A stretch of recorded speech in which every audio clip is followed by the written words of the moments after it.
Okay, so now that we have this test, let's use it. Let's practice using it. So I'm going to use some examples from the book. I'm on page 75 here. So let's look at this. Okay, so let's look at this argument. Premise 1. Janet Baker is an opera singer. Premise 2. All opera singers are musicians. Conclusion, Janet Baker is a musician. Now let's look at our test here. Pretend the premises are true and ask, could the conclusion conceivably be false? Okay. So pretend it's true. You might not know anything about Janet Baker. Okay, that's fine. Maybe she's not an opera singer in the real world, but pretend she is an opera singer. And pretend that all opera singers are musicians. Okay. Ask yourself, could it conceivably be false that Janet Baker is a musician? Or could it be possible that she's not a musician? You have to say no. That's impossible, right?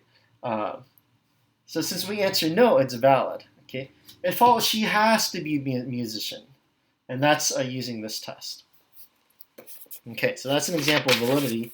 Let's use an example of invalidity. Okay. Number 6 on the next page, page 76. Premise 1, Janet Baker is a soprano. Premise 2, Janet Baker is a musician. Conclude, Janet Baker is an Italian. Okay. Now pretend it's true that Janet Baker is a soprano and Janet Baker is a musician. Is it conceivable that she not be Italian? Sure, right? Given that all you know is that she's soprano and musician, it's possible that she not be Italian. Okay.